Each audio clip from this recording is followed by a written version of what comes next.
आपका जो बचपन है अवधूत जी, वो कैसे गुजरा है? आप बहुत ही अजीब सा किस्सा है ये। मुझे वो चीजें दिखती थी जो घर में परिवार में आसपास के लोगों को जो नहीं दिखती। ऐसा कोई एक पॉइंट रहा होगा जहाँ पे आपको ऐसा महसूस हुआ होगा कि मुझे दत्त की भक्ति करनी है? तो फिर मुझे समझ में आया कि मेरी जो खोज थी वो वहां समाप्त हुई। आपके जीवन में भौतिक रूप में कोई गुरु आया या आपने किसी को गुरु माना है? किसी से आपने मंत्र दीक्षा ली है या गुरु मंत्र लिया है? तो उनका एक्चुअल नाम तो किसी को भी नहीं पता क्योंकि उन्होंने कभी बताया ही नहीं, पर हम सब उनको काली बाबा बुलाते थे। पोजेशन के कुछ एक दो केस मैंने अपने परिवार में देख लिए थे, तब तक अनुभव कर चुका था। इनफैक्ट उनसे मेरा क्या रिलेशन है वो भी मैंने कहीं ना कहीं महसूस किया था।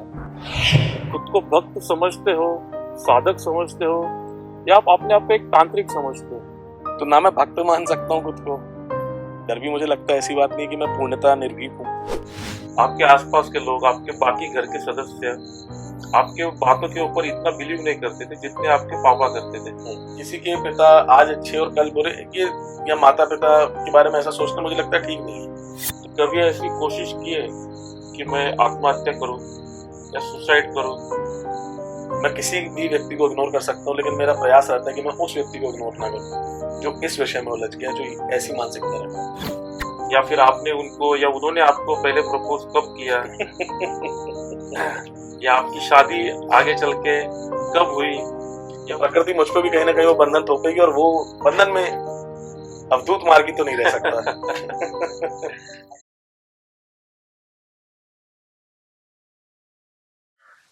प्रणाम, मेरा नाम है धीरज बोडके, मैं नई मुंबई से हूँ।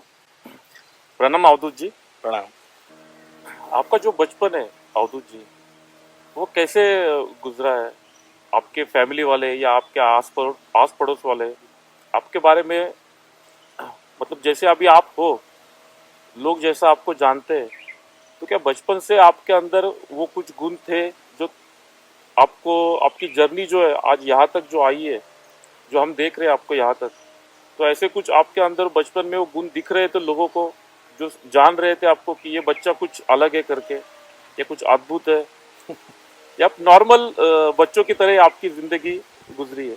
क्या कहना चाहोगे इसके बारे में? नॉर्मल तो बिल्कुल नहीं था मैं बाबा, क्योंकि लगभग 6-7 साल की आयु तक तो मेरे घर वालों को भी ये संदेह था कि शायद ये बच्चा थोड़ा अब नॉर्मल है, कुछ तो भी गड़बड़ है इसके साथ। क्योंकि बचपन से ही थोड़ा अलग था मैं अपने परिवार में भी। मेरे जो बाकी भी भाई बहन हैं, परिवार के और भी सदस्य, उनको ये लगता था कि कुछ तो डिफरेंट है। जैसे मैं आपको 2-3 बातें बताता हूँ। मैं लगभग 3 साढ़े 3 साल 4 साल का जब था, लोअर केजी अपर केजी में जब बच्चा होता है, 5 साल लगभग आप मान लीजिए, जब मतलब मैं ठीक से बात करना भी नहीं जानता था, तो मेरे घर में जो मंदिर का स्थान होता है, पूजा का कमरा होता है, वहाँ पे देवस्थान था, पूजा होती थी, और मैं देखता था मेरे घर में महाराज को भोग लगाया जा रहा है, स्नान हो रहा है, पूजन हो रहा है, और मुझे ऐसा लगता था कि जब घर वालों का एक मंदिर है तो मेरा भी एक मंदिर होना चाहिए। तो जैसे गर्मी की छुट्टी होती थी या कभी खाली होता था मैं घर में, बच्चे जब फ्री होते हैं, तो मेरे साथ मेरे जो भाई बहन भी थे, भाई मेरी बहन थी या कजन्स थे, या और भी मेरे जो आस पड़ोस के जो दोस्त यार थे, तो ज़्यादातर समय वो अपना बाकी चीज़ों में, खेल कूद में, उसमें निकालते थे। पर उस उम्र में मेरा ज़्यादातर समय एक सेपरेट मंदिर मैंने बनाया हुआ था। और ये बात मैं बताना चाहूँगा कि भाव का महत्व मेरे को बचपन से ही महाराज ने सिखाया है, ऐसा मुझे लगता है। जब जागृति नहीं थी, जब उतना अवेयरनेस भी नहीं था, तब से ही है वो। क्योंकि जो कपड़े, जैसे महाराज के, हमारे घर में जो देवस्थान था उसमें महाराज के कुछ वस्त्र होते थे, कभी उसमें कुछ अगरबत्ती लग गई या कोई कुछ हल्का सा जल गया, पुराना हो गया, कट गया, तो उसको हटा देते थे मेरे घर वाले। मैं वो इकट्ठा करके उनको अपने मंदिर में इस्तेमाल करता था। कोई फोटो है महाराज की, वो पुरानी हो गई, तो मैं उसको निकालने नहीं देता था, मैं कहता था मेरे को दे दो, मैं अपने मंदिर में लगाऊंगा। तो ऐसे जो मेन मंदिर से एक प्रकार से मैं कहूँगा कि कुछ डिस्कार्डेड या जो इस्तेमाल ना किए जाने वाला सामान होता था, मैंने उससे अपना एक मंदिर बनाया हुआ था। और मुझे बड़ा अच्छा लगता था कि मैं खाना खाऊं तो पहले मैं अपने मंदिर में महाराज को भोग लगाता था। और एक अच्छी बात ये थी कि परिवार ऐसा मिला महाराज की कृपा से जहाँ पे बहुत ही धार्मिक और आध्यात्मिक माहौल था। मैंने छोटी उम्र से मेरे दादाजी का रोज मंदिर जाना, सुबह 3:30-4 बजे वो उठते थे रोज, और उसके बाद चालीसा, श्लोक, अध्याय, मंत्र, ये सब पाठ होना, दादा फिर दादी, फिर उसके बाद जैसे ऐसे उठते हैं लोग, नहाते हैं तो पिताजी तैयार होंगे, फिर वो पूजा करेंगे, फिर मम्मी करेंगी, फिर पापा करेंगे। तो सुबह का टाइम होता था, मैं सब सुनता रहता था और मुझे बड़ा अच्छा लगता था। प्लस डेली मेरे दादा मुझे मंदिर लेके जाते थे और वहाँ पे मुझे भजन गाना बड़ा अच्छा लगता था। तो मैं बहुत छोटी आयु से इस बात के लिए फेमस हो गया था कि ये तोतली भाषा में भजन सुनाता है। और मुझे इसलिए मज़ा आता था क्योंकि मैं जब गाता था वहाँ पे भजन वगैरह, तो काफ़ी सिक्के वगैरह इकट्ठे होते थे, लोग कुछ ना कुछ पैसे भी दे देते थे खुशी के मारे। तो मुझे अपना अच्छा लगता था कि इसी बहाने चलो मेरे को भजन भी हो गया और कुछ 4-5 रुपए भी मिल गए, तो अपना तो मजे में दिन में निकल जाएगा अच्छे से, खाने पीने में कुछ ना कुछ खर्चा। तो एक ये बात थी। दूसरा, जब मैं बड़ा हुआ तो बहुत ही अजीब सा किस्सा है ये, मुझे वो चीज़ें दिखती थी जो घर में परिवार में आसपास के लोगों को जो नहीं दिखती। अच्छा। जैसे आपको मैं एक उदाहरण के तौर पर कहता हूँ कि बहुत अच्छे से मुझे इंस्टेंस याद है कि एक बार भाई दूज का दिन था, दिवाली के 2 दिन बाद जो आता है। तो उसमें मेरे पापा मम्मी के साइड के जितने भी भाई बहन हैं सब लोग हमारे परिवार में इकट्ठे होते हैं, मेरे सारे कजन्स वगैरह। और त्यौहार मनाते हैं तो पूरा दिन सुबह से लेकर रात तक सब लोग साथ में रहते हैं, बातचीत करते हैं, त्यौहार मनाते हैं, सेलिब्रेट करते हैं। तो सब लोग बैठे हुए थे, मुझे अच्छे से याद है, कल की तरह कमरे में बैठे हुए थे। और मेरे घर में एक अलमारी होती थी, तो उसके ऊपर मुझे ऐसा एक छाया चित्र सा दिखा, जैसे कोई महिला बैठी हुई है। और मैं काफ़ी कम, मतलब यही 5-6 साल की उम्र थी मेरी। तो मैंने अपने घर वालों को बताया कि मुझे ना वहाँ कोई आंटी दिख रही है।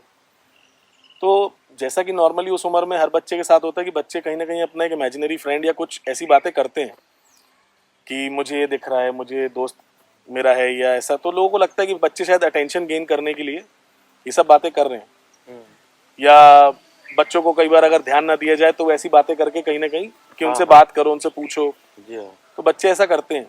तो मेरे घर वालों को भी लगता था, और जो परिवार के लोग थे, रिश्तेदार थे, वो हंसी का एक किस्सा उनको मिल गया कि ये क्या बोलता रहता है, बतौला है।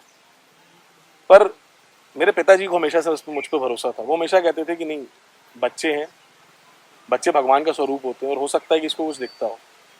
1-2 बार तो ऐसा भी हुआ कि मैं किसी स्थान पे जा रहा हूँ और वहाँ मुझे बाल स्वरूप में कृष्ण भगवान कहीं दिखे। तो मैं अपने दादाजी को बोलता था कि मुझे, मैं बचपन में लल्ला जी बोलता था, मैंने बोला मुझे लल्ला जी दिख रहे हैं। तो उनको वही, मतलब जैसा बच्चे होते हैं तो उनको लगता था कि शायद ऐसे ही इमेजिनरी कुछ होगा। बट मुझे बहुत क्लैरिटी थी कि नहीं, मुझे इमेजिनरी नहीं है वो, मुझे बहुत क्लैरिटी से दिखता था। अब वो क्यों दिखता था, वो कुछ साइकिक विजन था, प्रत्यक्षीकरण था, या मेरे दिमाग का ही कोई झोल था, कोई मेडिकल डिसेबिलिटी थी, आई डोंट नो, कुछ अनोमली भी हो सकती है। लेकिन मैंने अपने घर पे बताया और मेरे पापा मुझ पे भरोसा करते थे। वो हमेशा कहते थे कि नहीं, बच्चे का मन निश्चल निष्कपट होता है बच्चा, और भगवान का स्वरूप है, तो उनको हो सकता है ईश्वर दिखते भी हो। और उनका शायद मुझे जो बड़े होकर समझ में आया कि उनका ये बोलने का या मुझे मोटिवेट करने के पीछे कारण ये था कि मैं इस रास्ते लगा रहूं। अगर मुझे इस बात पे डाउट किया गया तो शायद मैं इस रास्ते से भटक जाऊंगा, इसलिए वो कभी भी इस बात को उन्होंने नकारा नहीं। तो ये कुछ 1-2 बातें थी। और जैसे जैसे मैं थोड़ा बड़ा हुआ, जैसे 1-2 आपको इंस्टेंस बताऊं मैं कि मैं शायद 6th क्लास में था, रात का समय था, मेरे पापा मम्मी और मेरी सिस्टर बाहर गए हुए थे शादी में। मैं दादा दादी के साथ अपने घर पे था अकेले। दादा दादी बुजुर्ग थे, दवाई वगैरह चलती थी, तो वो रात में जल्दी सो जाते थे 8:30-9 बजे के आसपास, और मुझे नींद आती नहीं थी क्योंकि मुझे कुछ ना कुछ चाहिए होता था करने के लिए। तो रात में मैं लेटा हुआ था, नाइट बल्ब जल रहा था रेड कलर का। और उस दिन, ये शायद उसके एक दिन पहले मैंने ऐसा दृष्टांत कहीं देखा है, सुना था कि हनुमान जी सूर्य को देखते हैं और उसको लड्डू समझ के, फल समझ के उसको खा जाते हैं, मुंह के अंदर संभाल लेते हैं। तो कहीं ना कहीं मेरे दिमाग में वो चीज़ चल रही थी। और रात में अंधेरे में जब वो लाल रंग का एक नाइट बल्ब जल रहा था, तो मुझे ना जाने क्यों क्या मन में भाव आया, मुझे लगा मेरे को भी इसको खाना चाहिए। मैं उठा, मैंने बल्ब निकाला और मैंने चबा लिया, मेरा मुंह कट गया। एक ये मतलब किस्सा था। एक बार ऐसी ना जाने क्या मेरे मन में भाव आया, घर के पीछे मुझे ऐसा लगा कि आग जला के देखते क्या होता है, कितनी गर्मी महसूस होती है आग के पास खड़े होके।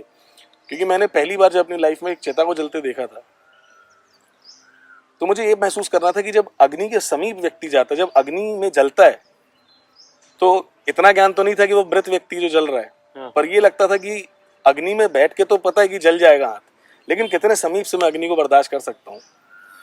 अब क्या जलाऊं ईंधन के लिए?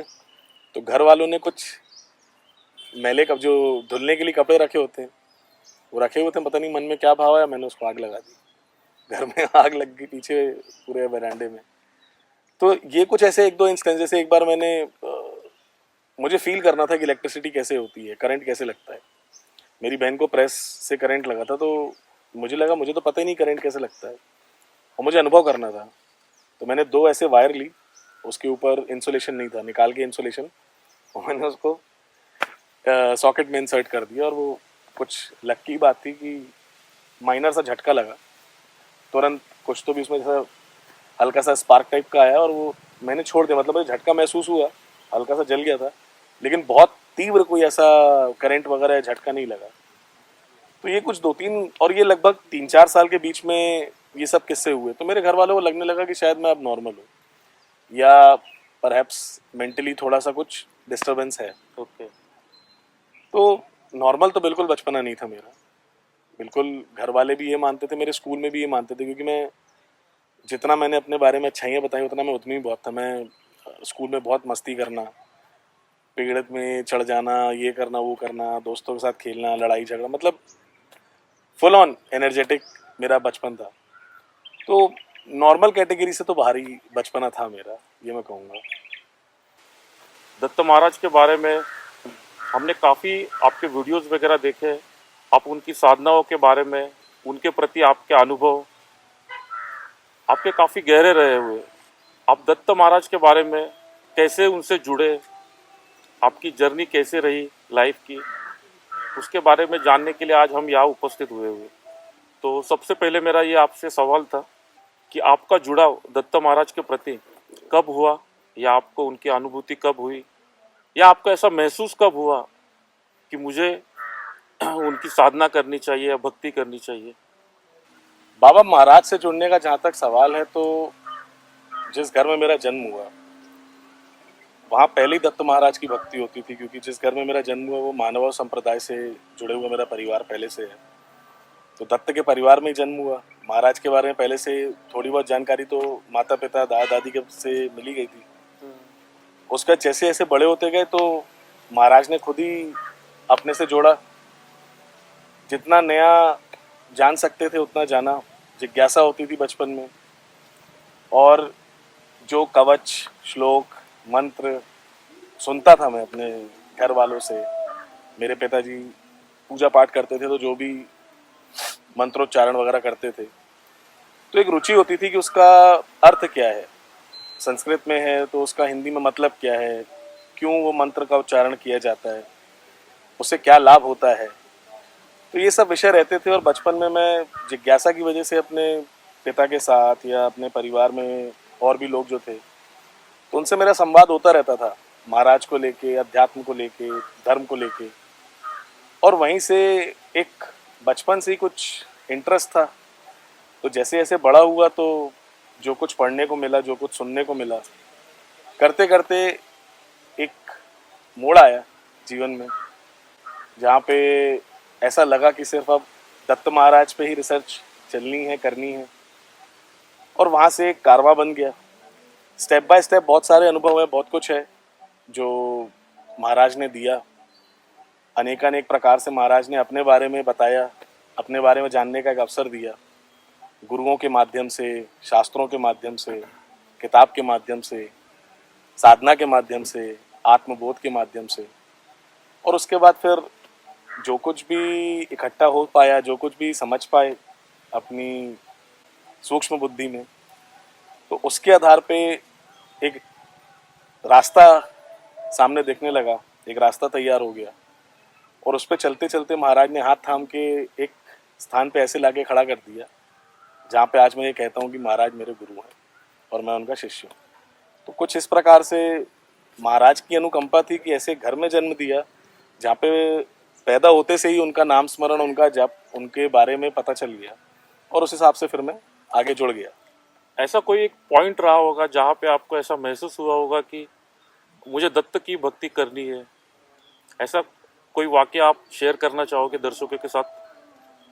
हाँ, बाबा क्या है, जैसे जो लोग नहीं जानते हैं महानुभाव संप्रदाय के बारे में, तो महानुभाव संप्रदाय भारत में एक ऐसा संप्रदाय है हिंदू सनातन धर्म का, जिसमें पंच अवतार की पूजा होती है। पंच कृष्ण बोले जाते हैं, जिसमें भगवान कृष्ण हैं, दत्तात्रेय प्रभु हैं, चक्रपाणी प्रभु हैं, गोविंद प्रभु हैं और चक्रधर महाराज हैं।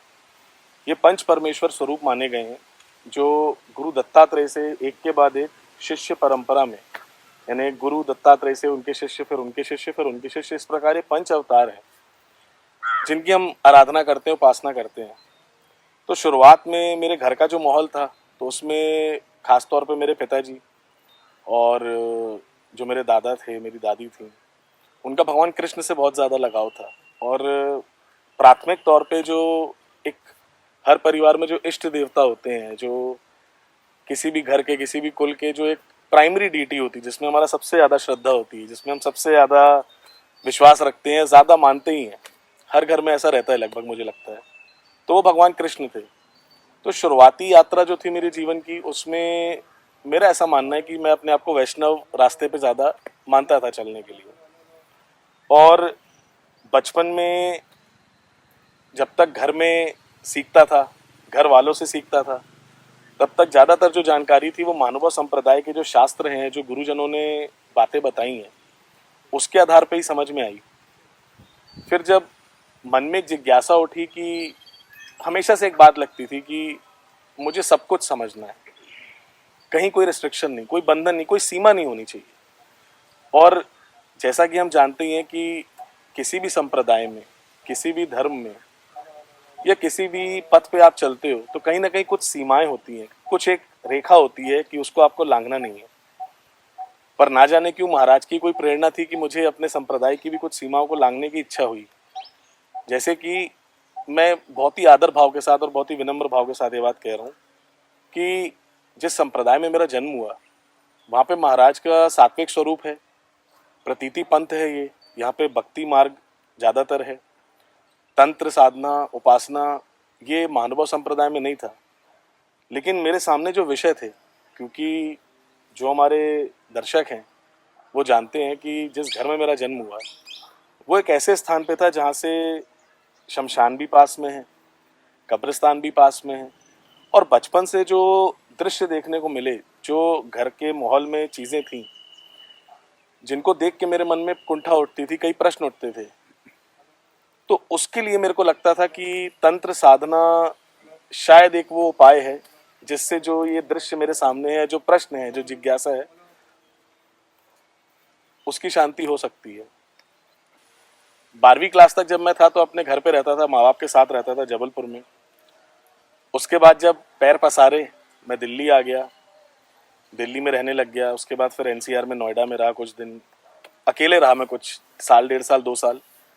उस पीरियड में मैंने, क्योंकि आज़ादी थी, एक स्वतंत्रता थी, समय बहुत होता था, ऑफिस जाना, जॉब करना, उसके बाद काफ़ी समय फ्री मिलता था, तो अध्ययन करने के लिए बहुत समय था, साधना करने के लिए बहुत समय था, और जो भी मन की जिज्ञासाएं थी, जो प्रश्न थी, उनके उत्तर ढूंढने के लिए बहुत समय था। और क्योंकि जैसे कि मैं एक स्वतंत्रवादी मानसिकता का व्यक्ति था जिसमें कहीं कोई बंधन नहीं, क्योंकि बचपन में एक छोटी सी बात मेरे को समझ में आई। मैं हरि चैतन्य महाप्रभु का, मेरे को बहुत अच्छे से याद है, मैं छोटी उम्र में था और टीवी पे एक प्रसंग चल रहा था हरि चैतन्य महाप्रभु का, और उनका एक वाक्य मैंने सुना जो मेरे दिल में बस गया। वो कहते थे कि ऐसा कोई भी शास्त्र, ऐसा कोई भी धर्म, ऐसा कोई भी ज्ञान जो व्यक्ति को किसी प्रकार के भी बंधन में डाल रहा है, वो आध्यात्मिक नहीं हो सकता, क्योंकि अध्यात्म सभी प्रकार के बंधनों से मुक्ति देने वाला है। और अध्यात्म में किसी प्रकार का बंधन होता नहीं, बल्कि जो बंधन होते भी हैं अगर किसी व्यक्ति के, किसी साधक के, उससे भी मुक्ति मिलती है। तो इसलिए मुझे लगा कि कुछ नया ढूंढूं। पिछले जीवन में ईश्वर कृपा से अवसर ऐसे मिले कि जो तंत्र मार्गी साधक थे उनके साथ भी सीखने का मौका मिला, अघोर मार्ग के साधकों के साथ, सिद्धों के साथ, गुरुओं के साथ सीखने का मौका मिला। बुद्ध धर्म के जो भिक्षु होते हैं उनके साथ भी बुद्ध धर्म को समझना, उनकी जो एक दर्शन शास्त्र को लेके जो उनका दर्शन है, उनका जो अध्यात्म है, उसको समझने का मौका मिला। इसी प्रकार जैन धर्म को भी थोड़ा समझा, वैष्णव संप्रदाय को भी समझा, महानुभाव पंथ तो बचपन से ही था। और फिर नोएडा में आके मैंने वैष्णव संप्रदाय का जो स्कॉन टेम्पल है उसमें मैंने 2.5-3 साल अपने जीवन के दिए, और मैंने वैष्णव संप्रदाय को ही अपना मार्ग समझ के उसको आगे बढ़ने का प्रयास किया। लेकिन कहीं ना कहीं वो कंपैटिबिलिटी बैठ नहीं पाई, क्योंकि कहीं ना कहीं उसमें भी बंधन थे कि तुलसी माला पहनना है या जो भी, मतलब वो बंधन बाद में तो सब ईश्वर हाँ। कृपा से खुल गए, लेकिन उस समय थे। तो मैं तलाश कर रहा था किसी ऐसी शक्ति की, किसी ऐसे इष्ट की जिसका कोई बंधन ही ना हो। और वो फिर बचपन से ही जो महाराज ने पकड़ा हुआ था वो जागृति आ गई, क्योंकि दत्त का स्वरूप जो हमें बचपन से मुझे दिखाया गया था वो कहीं ना कहीं फिर भी बंधन वाला था। ये सात्विक रूप है महाराज का, राजसिक स्वरूप, तामसिक स्वरूप, उग्र भाव, इसके बारे में चर्चा नहीं थी। तो वो हमारे लिए एक बंधन था कि इस परिधि, सात्विकता की परिधि के बाहर महाराज का नहीं है स्थान। लेकिन जब दत्त महाराज को मैंने समझा, उनसे संबंधित कुछ तंत्र के शास्त्र हैं, कुछ पुराण हैं, जैसे मार्कंडेय पुराण है, त्रिपुर रहस्य, ऐसी कुछ किताबें जब मैंने पढ़ी तो मुझे समझ में आया कि जो अवधूत है वो परम स्वतंत्र है, उसका कोई बंधन नहीं है, न भीतरी बंधन है, बाहर का बंधन है। और इनसे तो मैं बचपन से ही जुड़ा हुआ हूँ। मेरा जो उद्गम है, जो मेरा आदि है, वही महाराज है, वो दत्त प्रभु है। तो फिर मुझे समझ में आया कि मेरी जो खोज थी वो वहाँ समाप्त हुई। नाना प्रकार के विषयों को समझने के बाद इसी दौरान बीच में मैंने कुछ समय तसव्वुफ, सूफीज़म को भी स्टडी किया, क्योंकि मेरी म्यूज़िक में काफ़ी रुचि है। और जब मैं सूफ़ी कव्वाली सुनता था, सूफियों के जो शेर लिखे हुए हैं, सूफियों ने जो अपनी कविताएं लिखी हैं, जो भी एक शिष्य अपने गुरु के लिए, एक मुरीद अपने मुर्शिद के लिए जो बात कहता है, वो सुन के मुझे भाव बड़ा अच्छा लगता था कि गुरु शिष्य के बीच का भाव कैसा है। मुझे पर्सनली ऐसा लगता था कि एक भक्त और भगवान के जैसा ही एक शिष्य और गुरु का भी एक संबंध है, लेकिन गुरु और शिष्य के संबंध में थोड़ी आसानी है, उसमें सहजता है, क्योंकि गुरु शिष्य के बीच में कोई बंधन नहीं होता। ऐसा तो शास्त्र हमें खुद कहते हैं कि गुरु से कुछ छुपाते नहीं है, और गुरु अपने शिष्य के बारे में सब जानता है। तो वहां से दत्त महाराज के बारे में, जो उनका अवधूत स्वरूप है, जो उनका तंत्र का स्वरूप है, जो उनका घोर स्वरूप है, उग्र भाव है, सात्विकता के परे भी जो महाराज ने अपने स्वरूप दिखाए, अपने गुण, या जो साकार निराकार की अवस्था है महाराज की, परब्रह्म स्वरूप है, उसको जानने का प्रयास किया। और वहां से फिर एक चीज तो तय हो गई कि इष्ट कहूँ चाहे मैं गुरु कहूँ, वो दत्त प्रभु ही हो सकते हैं। क्योंकि जो मेरी प्रकृति है, जिस जिस प्रकार महाराज ने मुझे बनाया, मेरी सोच बनाई, जिस घर में पैदा किया, जो मैं सीखा, जो मैंने देखा, वो सब के आधार पर एक मानसिकता बनती है हर इंसान की। और वो मानसिकता अगर स्वतंत्रवादी बनी है तो मेरा गुरु और इष्ट भी स्वतंत्रवादी होना चाहिए। और मेरी खोज में मैंने ऐसा पाया कि दत्त महाराज एक ऐसे, मुझे एक देवता के रूप में, एक इष्ट के रूप में प्राप्त हुए जो पूर्णतः स्वतंत्रवादी हैं। और इसलिए मुझे लगता है कि अगर कोई उद्बोधन, कोई एक नाम अगर महाराज को देना है, उनको एक एड्रेस करना है अगर, तो भगवान, ईश्वर, गुरु, ये सब तो हैं ही वो, लेकिन जो सबसे ज़्यादा मुझे उनके करीब लगता है, उनके स्वरूप के करीब लगता है, वो है अवधूत। और इसलिए मैं अवधूत मार्गी बन गया। और हर व्यक्ति के आयुष्य में एक स्टेज आता है जहाँ पे उसे गुरु की प्राप्ति होती है या गुरु सानिध्य मिलता है, या जिंदगी जीने का पर्पस गुरु सिखा देता है। तो ऐसा कौन से एज में या कौन से वक्त में गुरु से आपका सानिध्य हुआ, या आपके जीवन में कोई गुरु है या नहीं है, इसके बारे में थोड़ा दर्शक जानना चाहेंगे।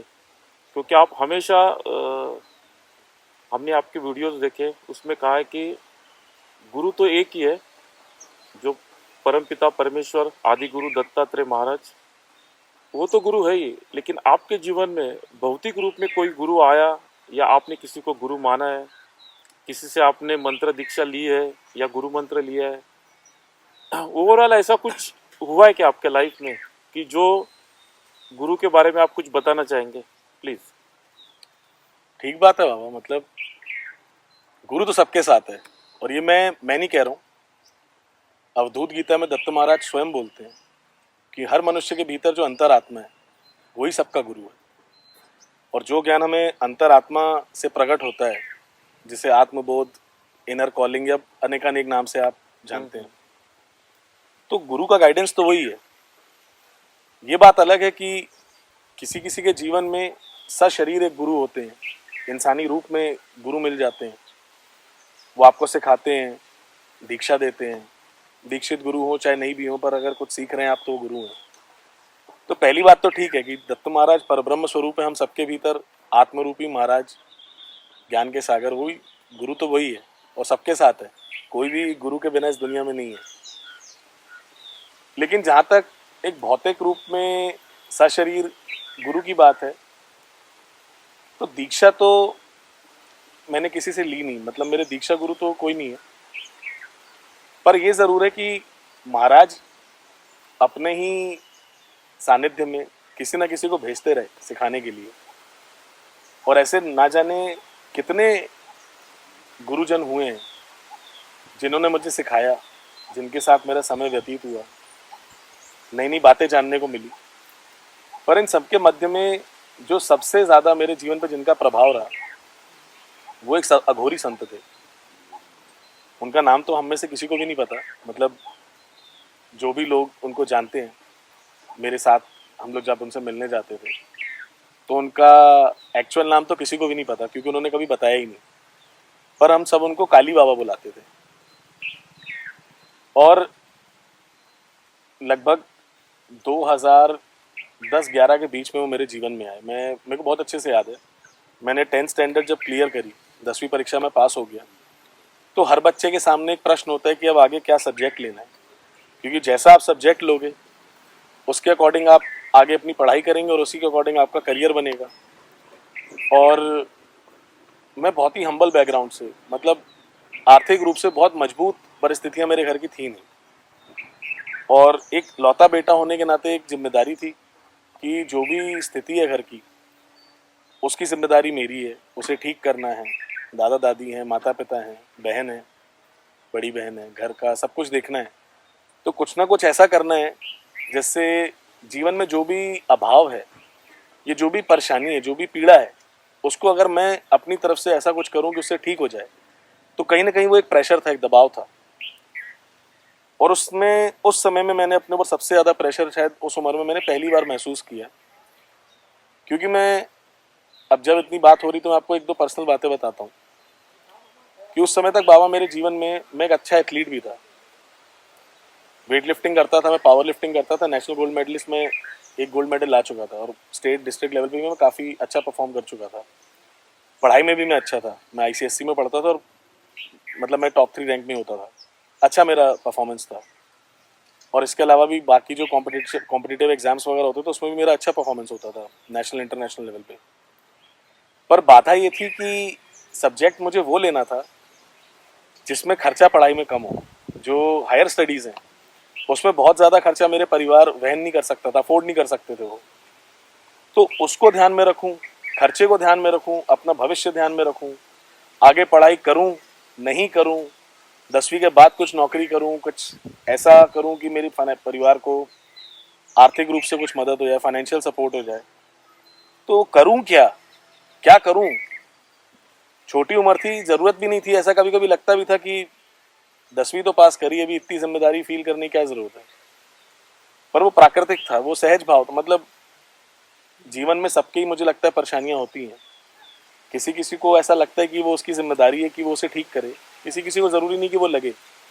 अब क्योंकि मुझे सहज भाव में प्राकृतिक रूप से लगता था कि मुझे ही ठीक करना है, मेरे को ही कुछ करना पड़ेगा, तो वो दबाव महसूस होता था। और जबलपुर में भगवती नर्मदा मैया का घाट है, ग्वारी घाट, जहाँ से कईयों का जीवन बदला है। मक्रवाहिनी माँ नर्मदा मोक्षदायिनी सबका जीवन बदल देती है। जी हाँ। और उनके पास मैं जाता था, मेरा रोज का क्लेंजिंग का प्रोसेस होता था। दिन भर से मैं अपना जो भी प्रेशर है, दोस्तों से बात करके, घर पे बात करके, जो भी दिमाग में तनाव इकट्ठा करता था, रात में थोड़ा बहुत जिम में जब एक्सरसाइज करता था तो उसमें निकालता था, थोड़ा बहुत जिम के बाद हनुमान जी महाराज के मंदिर, जिनको मैं अपना बड़ा भाई मानता हूँ, उनके मंदिर में निकालता था, बचा कुचा नर्मदा मैया की गोद में जाके बैठता था। तो वो पूरा क्लियर कर देती थी। मैं जब घर लौट के आता था तो मैं कम से कम उस अवस्था में रहता था कि मेरे घर वालों को कभी वो महसूस नहीं हुआ कि मैं कितने प्रेशर में हूँ या मैं क्या क्या जीवन में चल रहा है। तो बैठा रहता था, रोज का ही मेरा नियम था, लगभग हफ्ते में 7 में से 6 दिन तो मैं जाता ही था। एक दिन ऐसे ही परेशान था तो पीछे से बैठा हुआ था मैं सीढ़ियों पे, घाट पे, पीछे से किसी ने कंधे पे हाथ रखा। नर्मदा मैया के घाट पे बैठे? नर्मदा मैया घाट पे, ग्वारी घाट एक जगह है जबलपुर में, वहाँ पे। जी हाँ। तो कंधे पे किसी ने हाथ रखा, पीछे पलट के देखा तो एक नागा साधु, अघोरी, भस्मधारी, जटाधारी, सारे गुण वही जो किसी भी अघोर में, अघोरी साधक में होते हैं, किसी भी नागा साधु में होते हैं। लेकिन चेहरे पे जो मुस्कान थी, जो एक सौम्यता थी, वो एक संशय उत्पन्न कर रही थी मन में, एक डाउट कर रही थी कि अघोरियों को, क्योंकि मैं बचपन से ही, जैसे मैंने बताया कि जिस घर में मेरा जन्म हुआ है, जहाँ पे मैं पैदा हूँ, जिस एरिया में, अघोरियों का रोज सामने से निकलना था, ऐसी जगह थी। पर मैंने कभी भी किसी अघोरी को उतनी सौम्यता, वैसी मुस्कान, बच्चे जैसी मुस्कान, और जब मैंने देखा तो कहीं ना कहीं वो एक आकर्षण था। तब तक तो मैं जानता भी नहीं था ये कौन है। और बस उन्होंने कहा कि क्यों इतना परेशान हो रहे हो, क्या सोच रहे हो, और उन्होंने मुझे ऐसा इशारा करते बोला कि आओ चलो। आमतौर पे मैं ऐसा व्यक्ति था उस समय पे कि मुझे कोई भी कहीं बुलाए तो मैं बोलूँ तुम्हें अगर बात करनी तो तुम बैठो, मैं किधर नहीं आने का। लेकिन वो कहीं आकर्षण था महाराज का। गुरु जो होते हैं वो बात जान जाते हैं दूर से, तो उनको भी लगा कि आज मुझे ज़रूरत है उनकी, तो वो आए, बुलाया, लेके गए। ग्वारी घाट से ही पास में एक शमशान घाट है, सिद्ध घाट कहते हैं उसे, खारी घाट भी कहते हैं भैया। तो वहाँ शमशान घाट है, नर्मदा मैया के किनारे एक भैरव बाबा का मंदिर था वहाँ पे। और वो खाली, मतलब मंदिर ऐसा था कि वो एक कमरा सा था बस खाली, उधर धूना लगा हुआ था, और वहाँ पे एक झोला लटका हुआ था, धूने पे चिमटा था, और एक पट्टी जैसे जमीन पे बिछी होती है उस टाइप से बिछा हुआ था। वहाँ लेके गए, वो बैठाया मुझे, और मेरे जीवन की जो भी परेशानियां थी वो उन्होंने मुझे खुद बताई कि तुम्हें ये परेशानी है, ये सोच रहे हो, ये क्यों सोच रहे हो। और मैं वहाँ पे लगभग 15-20 मिनट तक मैं अवाक रहा। मेरे को शब्द नहीं समझ में आ रहे थे कि मैं बोलूँ क्या, क्योंकि लाइफ में पहली बार ऐसा हुआ कि ऐसा कोई व्यक्ति मेरे को दिखा जो पहली बार जीवन में मिला, और चमत्कार से कम नहीं कि आपके जीवन के बारे में बहुत कुछ जान गया। आप पहली बार मिल रहे हो और सब कुछ जानता है आपके बारे में, वो बातें बता रहा है जो शायद आपके घर वालों को भी आपके बारे में नहीं पता कि आप क्या सोच रहे हो। तो वहां से एक बहुत बड़ा आकर्षण, और उन्होंने अपने बारे में कुछ बातें बताई। उनको ये तक पता था कि मैं दत्त को फॉलो करता हूँ, या मेरे घर में दत्तात्रेय का साधना होता है, क्योंकि मतलब पूजन होता है, क्योंकि वो खुद भी दत्तात्रेय की साधक थे, वो खुद को दत्तात्रेय का चेला बोलते थे। आपके पास्ट के बारे में उनको सारी चीजें पता चल पास्ट मतलब जो उस समय मेरी परेशानियां थी उसके बारे में उनको पता था। जी हाँ। जैसे उनको ये बात पता थी कि मैं पहलवान, चलो वो तो मैं रेसलिंग, ये वेट लिफ्टिंग करता हूँ, तो चलो शरीर देख के भी किसी को शायद एक समझ आ सकता है। पर उनको बहुत कुछ पता था। जैसे उनको ये पता था कि मेरे मेडल्स हैं बहुत सारे मेरे कमरे में, मैं जहाँ रहता हूँ मेरे घर के बीच कमरे में। जैसे मैं आपको बताऊँ, उन्होंने मेरे को बहुत अच्छे, जब मैं गया तो उन्होंने बोला कि इतना क्यों सोचते हो, क्या डरते हो, तुम्हारे बीच वाले कमरे में ऊपर देखो कितने मेडल्स लटके हुए हैं, हर किसी के घर में नहीं होता। जब तुम ये कर सकते हो तुम कुछ भी कर सकते हो। तो अब उनको कैसे पता कि वो मेडल्स मेरे कहाँ से आए। और भी बातें ऐसे उन्होंने मुझे साफ बताया कि तुम आगे अब इसलिए परेशान हो कि तुम्हें अपने भविष्य में क्या करना है, पढ़ाई करनी है या नौकरी करनी है या कुछ और करना है, क्या करना है, पढ़ाई करनी है तो किस विषय में करनी है। और शुरुआत में उनके साथ जब मैं पहली बार उस मंदिर में था, उनके स्थान पे था, तो वो भी गुरुजन की ऐसी एक कृपा होती है। 3 से 4 भाषा में उन्होंने मुझसे बात करी। वो हिंदी भी बहुत अच्छी बोल रहे थे, इंग्लिश भी बहुत अच्छी बोल रहे थे, और पंजाबी में बात कर रहे थे। और मुझे इसलिए अजीब लगा क्योंकि उन्हें कैसे पता कि मुझे पंजाबी भाषा आती है, मैं पंजाबी परिवार का हूँ, और सामान्यतः जबलपुर के अंदर हिंदी भाषा में ज़्यादातर लोग बात करते हैं। तो और भी ऐसी कई बातें थी। जैसे उस समय पे, मतलब उस पीरियड में मेरे दादाजी थे जो, तो वो बेड रिडन थे, उनको पैरालिसिस था, तो लगभग 12-13 साल वो बेड पे ही थे जाने के पहले। तो मैं उनकी देखभाल करता था, उनको नहलाना धुलाना, खाना पिलाना, जो भी मैं करता था। तो जब मैं उनके पास जब शुरुआती जो पहला डिस्कशन था उसमें उन्होंने ये भी मुझे बात बताई कि तुम जो अपने दादा की सेवा कर रहे हो ना बेटा, वो तुम्हें वहां लेके जाएगी जहाँ पे तुम सोच नहीं सकते। तो ऐसी और भी मतलब 5 6 7 7 8 बातें उन्होंने ऐसी कुछ बताई जिससे ये महसूस हो गया कि मतलब इनको तो पता ही है। और मुझे लगा शायद क्योंकि मैं तलाश में भी था ऐसे किसी व्यक्ति की, तब तक मुझे बड़ा तेज इंटरेस्ट आ चुका था तंत्र में, अघोर में, और पारलौकिक जगत की कुछ शक्तियां थी। पोजेशन के कुछ एक दो केस मैंने अपने परिवार में देख लिए थे, तब तक अनुभव कर चुका था। इनफैक्ट उनसे मेरा क्या रिलेशन है वो भी मैंने कहीं ना कहीं महसूस किया था। तो मुझे ऐसी किसी व्यक्ति की तलाश थी कि जो इन विषयों के उत्तर दे सके, और वो वहां मुझे मिले। तो वहां से एक नई कड़ी जुड़ी मेरे जीवन में। ऐसा दौर भी आया कि जब परेशानियां तो थी, लेकिन वो परेशानियां पल भर में खत्म हो गई, क्योंकि जो वहां पे मैं 24 घंटे में से दिन में लगभग 1.5 2 घंटे उनके साथ बिताता था, और वही हफ्ते में 7 दिन में से 5 6 दिन तो उधर जाना था मेरे को, कभी शाम को कभी रात को या जब भी। तो सारी परेशानियां खत्म हो जाती थी जब मैं वहां जाता था, क्योंकि वहां से जो मैं लेके आता था, वहां से जो मैं सीखता था, जो मैं बातें करता था, जो वो बताते थे, वो आने वाले 4 5 दिन तक मुझे इतना उलझा के रखते थे कि मैं सब भूल जाता था कि क्या चल रहा है, क्या होगा क्या नहीं होगा। और मुझे लगता था कि जो परेशानी है वो तो है, चलो उसका कुछ हो सकता है आगे जाके सोल्यूशन निकले, लेकिन अभी अपनी मेंटल स्टेबिलिटी के लिए, अपने आप को स्थिर रखने के लिए, और क्योंकि मैं कोई गलत अपने आप को स्टेबल नहीं रखूंगा मेंटली तो शायद मैं कोई गलत डिसीजन भी ले लूँ। तो वो स्टेबिलिटी के लिए मैं उनके पास जाता था और वहां से मुझे वो स्टेबिलिटी मिली। धीरे धीरे मन में जिज्ञासा उठने लगी, इच्छा थी। मैंने उनसे थोड़े दिनों बाद, जब महीने 1.5 महीने में उन्होंने मुझे काफ़ी चीज़ें बताई, मतलब कई तंत्र क्या होता है समझाया। तंत्र और साधना मेरे जीवन में पहली बार अगर किसी ने मुझे समझाया तो वो काली बाबा थे। तो वो सब उन्होंने सिखाया। दत्त महाराज के ऐसे एक दो मंत्र, जैसे दत्तमाला मंत्र जिसको बहुत लोगों ने पसंद किया हमारे चैनल पे, वो पहली बार मुझे वहीं से पता चला था कि दत्तमाला मंत्र भी कुछ होता है, क्योंकि मानव संप्रदाय में दत्तमाला मंत्र का कहीं जिक्र नहीं है। और जब उसका मीनिंग उनने मुझे समझाया, बीज अक्षर जो उसके अंदर लगे हुए हैं वो कहाँ पे क्या इम्पैक्ट क्रिएट करते हैं, उसका अर्थ क्या है, शब्दार्थ क्या है, भावार्थ क्या है, तो वहां से मुझे लगा कि शायद ये मेरे गुरु बन सकते हैं, मैं इनसे दीक्षा ले लूँ। 1.5 2 महीने हुए होंगे मुझे उनके साथ बातचीत करते हुए, और मैंने उनके सामने प्रश्न रखा कि बाबा क्या आप मुझे दीक्षा देंगे, मैं आपका शिष्य बन सकता हूँ। और बिना कुछ सोचे समझे उन्होंने मुझे पहली बार में ही नकार दिया। उन्होंने भी मुझे वही बात बोली जो शायद मुझे लगता है कि मैं ताउम्र लोगों को बोलता रहूंगा, कि गुरु बनाया तो दत्त को बनाओ।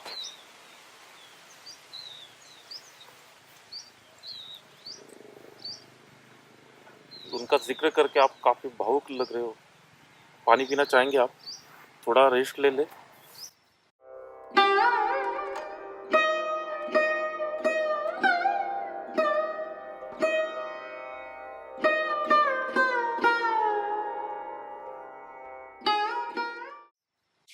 तो उन्होंने ये बात बोली कि गुरु बनाना तो दत्त को बनाओ। मेरे भी वही गुरु हैं, संसार का जो गुरु है तुम उसको गुरु बनाओ, तुम मुझे में क्या गुरु देख रहे हो। तो मुझे लगा शायद आज मना कर रहे हैं, मेरी शायद पात्रता नहीं है कि मैं उनको उनका शिष्य बन सकूं या सीख सकूं। तो मैंने भी जिद नहीं करी, मैंने कहा ठीक है, मैं सीखता रहा, जाता था। थोड़े थोड़े दिनों बाद मैं उनको बार बार बोलता था। ऐसे करते करते 1.5 साल लगभग मेरे जीवन में वो थे। 2012 में मैंने जब अपनी 12th स्टैंडर्ड कंप्लीट करके मैं दिल्ली आ गया सितंबर में, आगे पढ़ाई और जॉब करने के लिए। तो 3 4 महीने के बाद जब मैं जबलपुर लौट के गया वापस, तो मैं उसी स्थान पे सबसे पहले गया जहाँ काली बाबा थे। और वहां पता चला कि काली बाबा उस स्थान को छोड़ के कहीं और जा चुके हैं। आसपास जो कुछ 5 6 ही लोग थे जो उनके बारे में जानते थे, क्योंकि शमशान में बैठने वाले किसी अघोरी के पास बहुत ज्यादा लोग नहीं आते। एक दो लोग जो उनके पास आते थे, हमारे साथ जिस समय मैं उनसे मिलने आता था, तो उस टाइम पे और भी जो आसपास के कुछ लोग आते थे गांव वगैरह के, उनसे मैंने पूछा। किसी को उनके बारे में नहीं पता था कि वो कहाँ गए। और जब उनसे मैं मिले भी, मतलब जब उन जितना 1.5 साल उनसे जो संवाद भी था, तो उसमें उनसे पूछने का मैं कई बार पूछता था कि बाबा आपका आश्रम किधर है।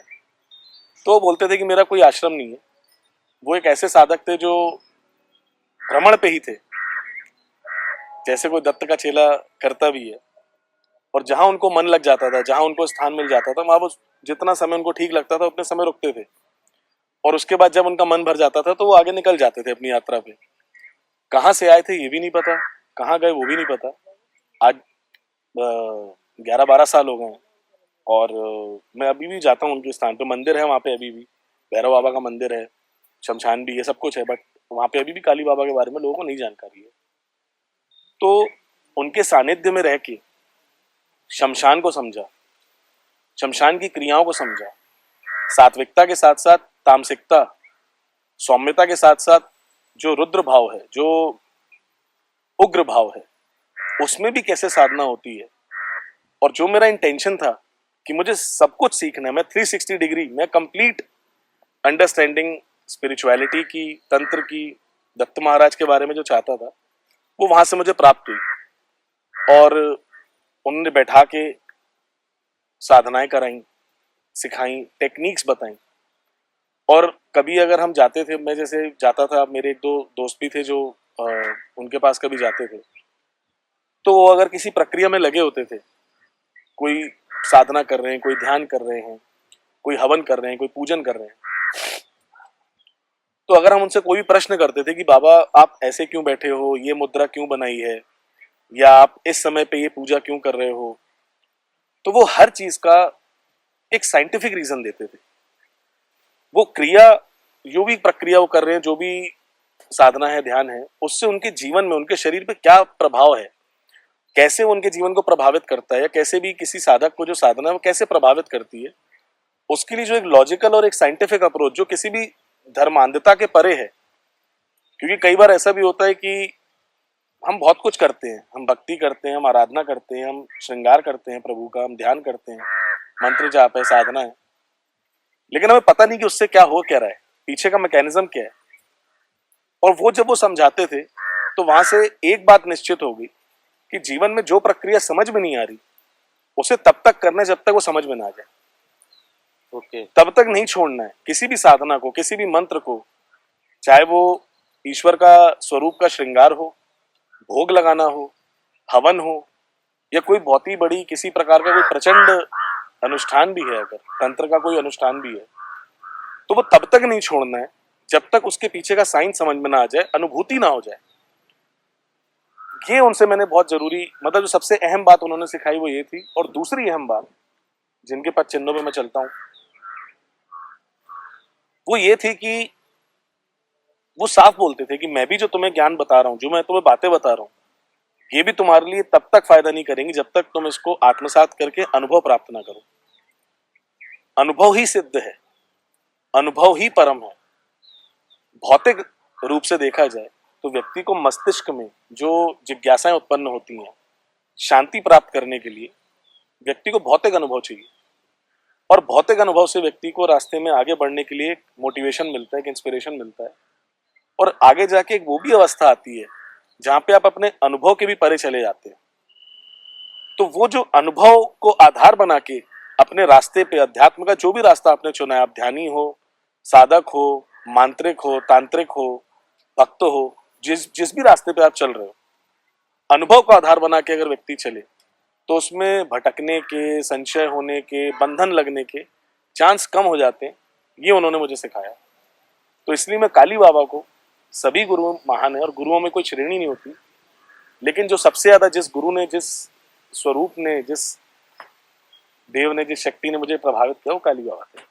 अच्छा, तो उनके सानिध्य में रह के आपने जो कुछ भी उनसे सीखा या मार्गदर्शन लिया और अपने जीवन का आगे प्रवास आपने बढ़ाया, तो आप अपने आप को आपके इष्ट के प्रति, दत्त महाराज के प्रति खुद को भक्त समझते हो, साधक समझते हो, या आप अपने आप को एक तांत्रिक समझते हो? थोड़ा ये आप एक्सप्लेन कर दीजिए। हाँ, अच्छा, ये प्रश्न काफी अच्छा है आपका। बाबा भक्त वो है जो भगवान से, जिसके लिए भगवान सब कुछ है। भक्ति का अर्थ ही वही है। अगर मैं अवधेशानंद जी की भाषा में कहूं तो भक्त वो है जो निर्भीक है और निर्भीक इसलिए है क्योंकि उसे इस बात का भरोसा है कि उसका ईश्वर उसके साथ है, उसका भगवान उसके साथ है। साधक वो है जो एक साधना पद्धति पे चल रहा है, चाहे वो गुरु द्वारा दी गई हो, शास्त्र द्वारा दी गई हो, या उनके कुल में कोई पद्धति चली आ रही हो। उस रास्ते पे अगर कोई व्यक्ति चल रहा है, किसी भी शक्ति को साध रहा है, किसी ऊर्जा को साध रहा है, किसी ज्ञान को साध रहा है, अगर वो साध रहा है तो वो साधक है। तांत्रिक वो है जो तंत्र की क्रिया करता है। हूं मैं सब, लेकिन जब मैं खुद के बारे में खुद से सोचता हूं, खुद से बात करता हूं, या अपना ही सेल्फ असेसमेंट करता हूं, इंट्रोस्पेक्ट करता हूं, तो मैं ये पाता हूं बाबा कि मैं अगर ईमानदारी से देखूं तो मैं सिर्फ दत्त का एक चाहने वाला हूं, एक आशिक हूं मैं, एक प्यार हो गया है। वो कहना ज्यादा सही होगा, क्योंकि तांत्रिक अगर मैं कहूं तो मुझे बहुत ज्यादा तंत्र का ज्ञान नहीं। तंत्र विशाल एक जैसे समुद्र होता है, प्रक्रिया है, काफी बड़ी जैसे प्रक्रिया है। आसमान है, तो आसमान अगर मैं समुद्र को देखूं तो मैं शायद उसकी एक बूंद का भी जानकार नहीं हूं, तो मैं अपने आप को तांत्रिक नहीं कह सकता। साधक मैं खुद को इसलिए नहीं कह सकता क्योंकि साधक के अंदर बहुत स्टेबिलिटी रहती है, साधक के अंदर एक डिसिप्लिन भी बहुत ज्यादा रहता है, दृढ़ता रहती है। दृढ़ता रहती है। मेरे अंदर उतना डिसिप्लिन मैं महसूस नहीं करता था, अभी भी नहीं करता हूं। साधक के लिए प्रक्रिया बहुत इंपॉर्टेंट होती है, तांत्रिक के लिए प्रक्रिया बहुत इंपॉर्टेंट होती है, और भक्त के लिए उसका जो भगवान है वो उसकी आखिरी मंजिल है। और कहीं ना कहीं मुझे भक्त और भगवान मैं दूसरों के लिए नहीं कह रहा हूं, मैं बहुत ही विनम्र भाव से बात कर रहा हूं कि कहीं ना कहीं मुझे ऐसा लगता है कि अगर कोई भक्त भी मैं खुद को दत्त कहूं तो दत्त मेरी परिधि बन जाएंगे, और दत्त तो स्वयं सभी परिधियों से मुक्त करने वाले, सभी बंधनों से मुक्त करने वाले, और वो अनंत की यात्रा है। तो ना मैं भक्त मान सकता हूं खुद को, डर भी मुझे लगता है ऐसी बात नहीं कि मैं पूर्णतः निर्भीक हूं। साधक भी कहना बहुत बड़ी बात होगी, तांत्रिक तो बहुत और ही ज्यादा बड़ी बात है। तो इसलिए चाहने वाला कहना ठीक है कि मैं आशिक हूँ इश्क है, ये ज्यादा सटीक लगता है, तो मैं ऐसा मानता हूँ खुद को।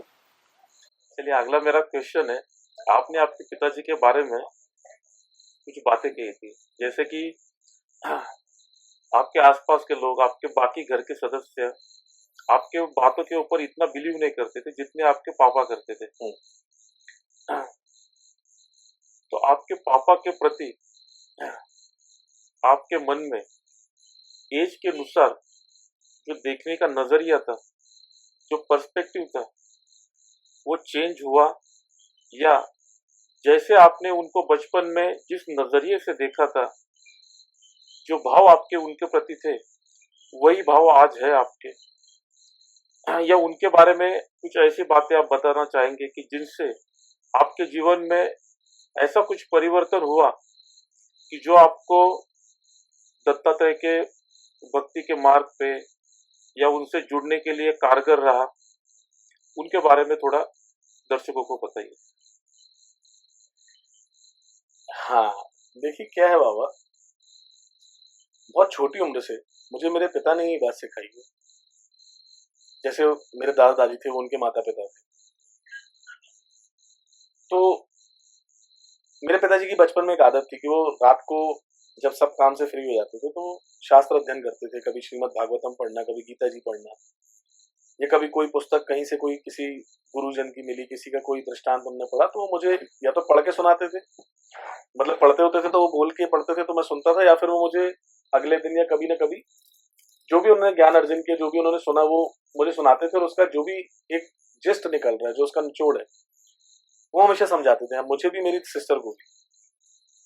और मैं इस बात से बड़ा प्रभावित था अपने पिता के कि जो वो शास्त्र अध्ययन की जो कला उनके अंदर थी, यानी एक तो होता है कि आप संस्कृत में कुछ लिखा है श्लोक, उसका पढ़ रहे हो मीनिंग और उसको आप समझ रहे हो, दूसरा होता है उस पर आप एक संशोधन कर रहे हो, आप एक चिंतन कर रहे हो, और अपना एक पर्सपेक्टिव, एक अपनी विचारधारा के अनुसार उसका क्या अर्थ हो सकता है, उसे आप प्रकट कर रहे हो, किसी के साथ शेयर कर रहे हो। तो वो जो एक अप्रोच है शास्त्र अध्ययन की, वो मैंने अपने पिता से सीखी, और वो मुझे बहुत प्रभावित करती थी।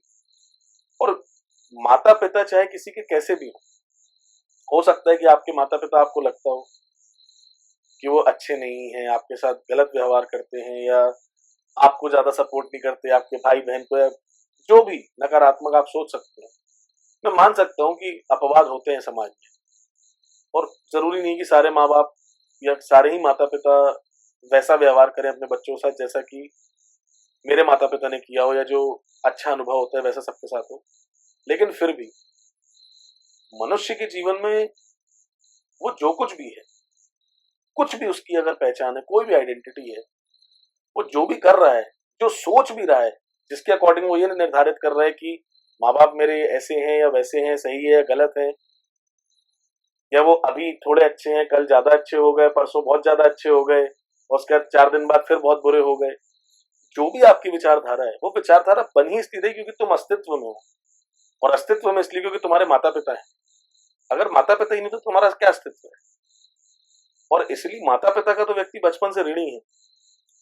ये बात मुझे मेरे पिता से भी सीखने को मिली। दूसरा, छोटी उम्र में मैं शाखा जाता था आरएसएस की, तो वहां भी मुझे ये बात सिखाई जाती थी। बहुत कम आयु से मैंने ये आकलन करना ही छोड़ दिया था कि मेरे पिता कैसे हैं, अच्छे हैं बुरे हैं, ठीक है। हर व्यक्ति के अंदर कुछ दोष होते हैं, कुछ गुण होते हैं, कुछ अच्छाइयां होती हैं, कुछ बुराइयां होती हैं। ये एक मानवीय स्वभाव है, हर व्यक्ति के अंदर होता है। कुछ आपको अच्छा लगे, कुछ बातें अच्छी नहीं लग सकती, और खासतौर से अपने परिवार में जब आप 24 घंटे किसी के सामने हैं, साथ में है, तो हो सकता है कुछ बातें आपको बुरी लगेंगी। अगर माता पिता डांटते हैं तो किसी बच्चे को अच्छा नहीं लगता, और अगर माता पिता किसी बात पे शाबाशी दे दें, आपकी तारीफ कर दें, आपको कोई अच्छा गिफ्ट दे दे, तो आपको बड़ा अच्छा लगता है। ये स्वाभाविक प्रक्रिया है। लेकिन ये मान लेना कि किसी के पिता आज अच्छे और कल बुरे, ये या माता पिता के बारे में ऐसा सोचना मुझे लगता है ठीक नहीं है। तो जो विचारधारा आज से 25-30 साल पहले थी, वही आज भी है, और मुझे जहां तक उम्मीद है वो आगे भी वही रहने वाली है।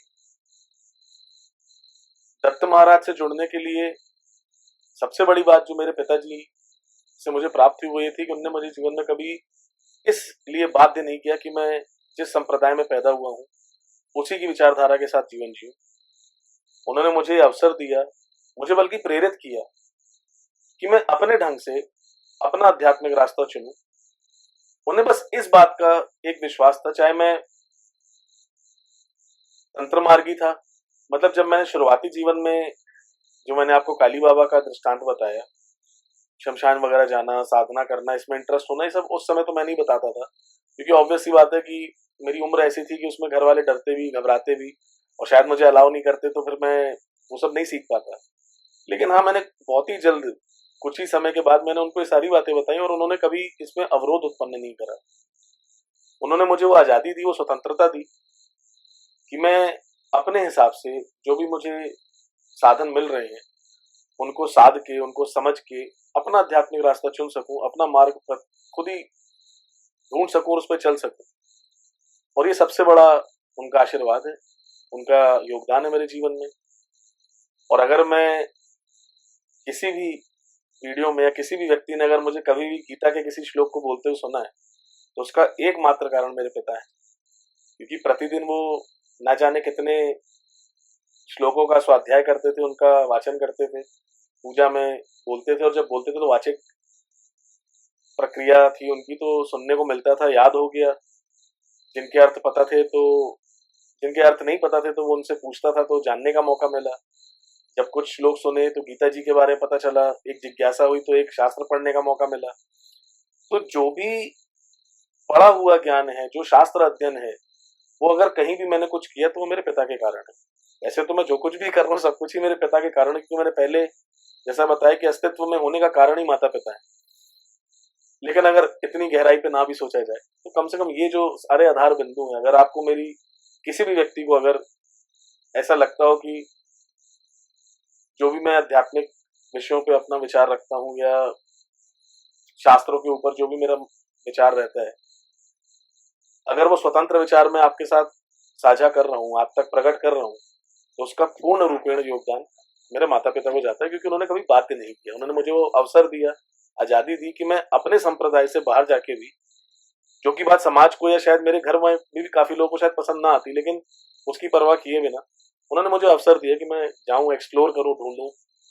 और हमेशा उन्होंने मुझ पर एक विश्वास जताया कि चाहे मैं खुद को तांत्रिक बुला लूं, मैं सोशल मीडिया पे अपना वीडियो बना के वो बातें शेयर करूं जो शायद मेरे संप्रदाय में, मेरे समाज में लोगों को पसंद ना आए, लेकिन कभी उन्होंने इसके प्रति कोई ऐसा विरोध नहीं जताया, कभी कोई चिंता नहीं जताई। बड़ा बहुत खुश होते हैं मेरे वीडियोस देख के। वो जो भी मैं करता हूँ, जो भी मेरा प्रयास है, बहुत प्रसन्न होते हैं और बहुत मोटिवेट करते हैं मुझे। बहुत अच्छा लगता है उनको भी, और ये जान के कि मेरे माता पिता खुश होते हैं इसको, जो भी मेरा करता हूँ, जो भी मेरी साधना है वो करके उनको जब खुशी देखता हूँ, मैं खुश देखता हूँ, तो वो मुझे बहुत मोटिवेट करता है। इसलिए मैं बिना किसी डर के, बिना किसी संकोच के करता जाता हूँ।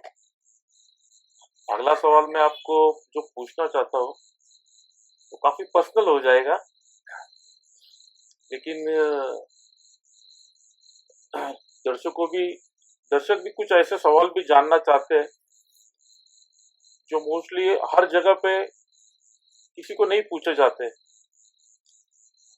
तो मेरा आपके आपके लिए अगला सवाल ये था कि आपने अपने जीवन में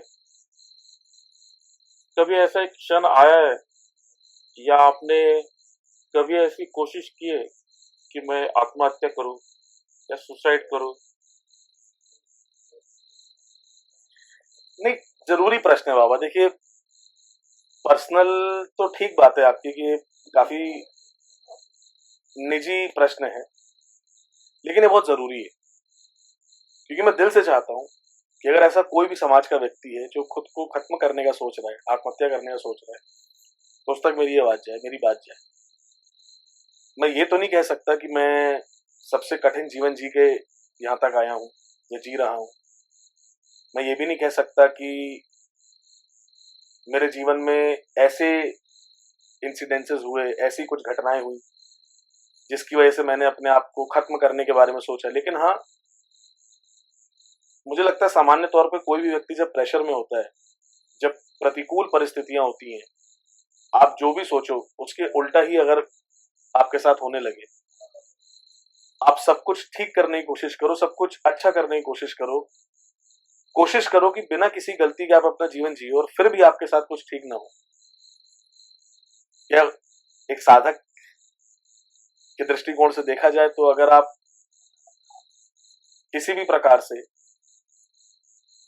किसी पे भार ना बनना चाहें, अपने जीवन में आगे बढ़ना चाहें, फिर भी कुछ आपके अगर पक्ष में ना हो, प्रकृति आपका टेस्ट ले रही है, गुरु आपका टेस्ट ले रहे हैं, ईश्वर आपका एक प्रकार से जांच रहे हैं आपको, तो उस अवस्था में एक बार किसी भी व्यक्ति के मन में शायद ये विचार आ सकता है।